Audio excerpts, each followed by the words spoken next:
पहली चीज तो ये है कि इस देश के अंदर जो देश के गृह मंत्री सबसे ज्यादा घुसपैठिया चिल्लाते हैं, क्या शेख हसीना भारत की नागरिक है जो उनको भारत देश के अंदर आपने जगह दे रखी है? कब से शेख हसीना भारत में रह रही हैं? आप मुझे ये बताइए।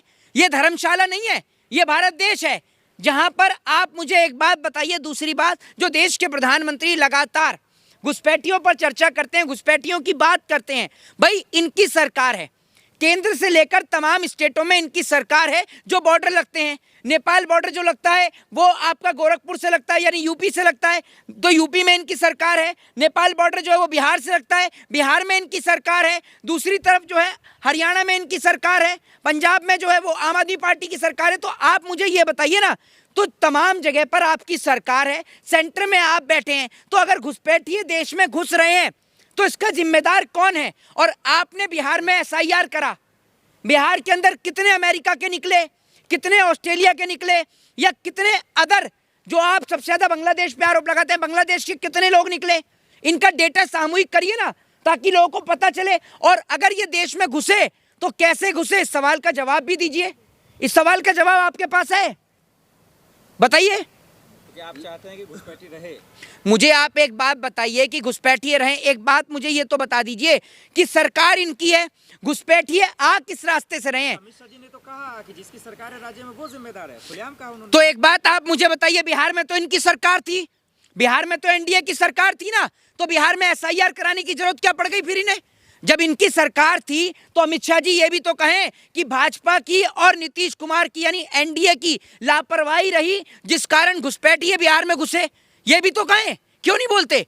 फिर आप यूपी में कराने की बात कर रहे हैं एसआईआर, तो यानी यूपी के अंदर योगी आदित्यनाथ की वो रही नाकामयाबी जो वहां पर घुसपैठिए घुस रहे हैं। मोहित शर्मा सुनिए, एसआईआर को लेकर सब लोग विरोध करते हैं कि वोट चोर गद्दी छोड़ राहुल गांधी यात्रा निकाल लेते हैं। आप ममता बनर्जी कह रहे कि ये होने नहीं देंगे, पत्र लिख रहे हैं। आप अमित शाह कह रहे कि जो घुसपैठियों को बचाएगा वो जाएगा। पहली बात तो ये है, नहीं मेरे को आप ये बता दो, मेरी बात सुनिए। जो आप कह रहे हैं कि जो घुसपैठियों को बचाएगा वो जाएगा, पहले आप बंगाल से अपने नेताओं को बचा लो। आप अपने नेताओं को, ये बिहार में बेईमानी करके तो आप जीत गए, और जीते एसआईआर के बलबूते पे ही हो। एसआईआर और दूसरा चुनाव आयोग, सिर्फ इन दोनों की मेहरबानी की वजह से आप बिहार का चुनाव जीते हो। वरना मैं ये कहना चाहता हूं कि अमित शाह जी, अगर आप इतने बड़े पावरफुल नेता अपने आप को समझते हैं तो बंगाल की किसी सीट से आप ही चुनाव लड़ लीजिए, आप खुद ही जीत कर दिखा दीजिए। जनता को तो बाद में जिताएंगे, अपने लोगों को तो बाद में जिताएंगे, पहले आप खुद ही लड़कर दिखा लीजिए। और अपने किसी भी नेता को जिसका आप ये समझते हो कि सबसे ज्यादा वर्चस्व है,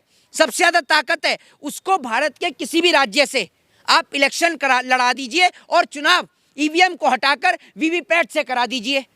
मैं आपसे ये कह रहा हूं, आपका एक नेता इस देश में इतनी प्रतिभा नहीं रखता कि वो कहीं से किसी भी राज्य को जीत सके। आप लोग नफरत की राजनीति करने वाले लोग, जिस नफरत को कभी बिहार ने अपने राज्य में घुसने नहीं दिया, अपनी स्टेट में घुसने नहीं दिया, वो नीतीश कुमार उस नफरत को पकड़ कर लेकर आए और आज उस नफरत की आग में पूरे बिहार को नहीं पूरे देश को जलाने का काम कर दिया। मेरे को एक बात बताइए, लाल कृष्ण आडवाणी के रथ को रोकने का काम बिहार के अंदर किसने किया?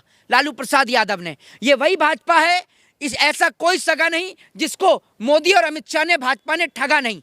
ये महाराष्ट्र में गए, इनको जगह दी शिवसेना ने, शिवसेना को खत्म कर दिया, उद्धव ठाकरे को खत्म कर दिया, उसकी पार्टी का सिंबल तक इन लोगों ने छिनवा दिया। नीतीश कुमार इनको लेकर आए और अब नीतीश कुमार के हाथ से गृह मंत्रालय भी छीन लिया, और एक ऐसे व्यक्ति को दिया है वाला व्यक्ति सिर्फ इस पूरे देश का एकमात्र व्यक्ति है। झूठ बोलने में मोदी जी और पलटी मारने में नीतीश कुमार, इन दोनों का कोई मुकाबला नहीं है। देखा था नीतीश कुमार कैसे पैर छू करके अभिवादन कर रहे थे और पूरे बिहार को झुका दिया। एक और, जिस बिहारी लोग जो गुजरात में पिट रहे हैं, महाराष्ट्र में पिट रहे हैं, गाली खा रहे हैं, उसी गुजराती के पैर छूने का काम नीतीश कुमार कर रहे हैं कि बस कैसे भी भैया हाथ भी जोड़ लें, पैर भी जोड़ लें, बस मुख्यमंत्री बना दे मुझे।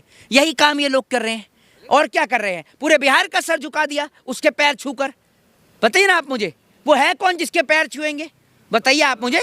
हैं तो प्रधानमंत्री हैं तो प्रधानमंत्री के पैर छुएंगे?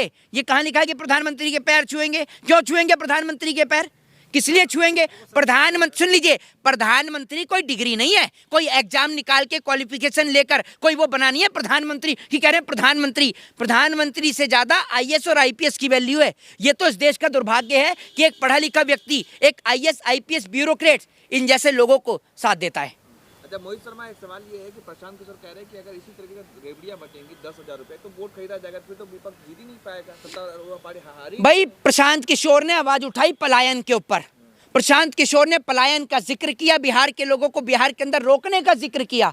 मुझे बड़ा दुख हुआ कि उस व्यक्ति की एक भी सीट नहीं निकली।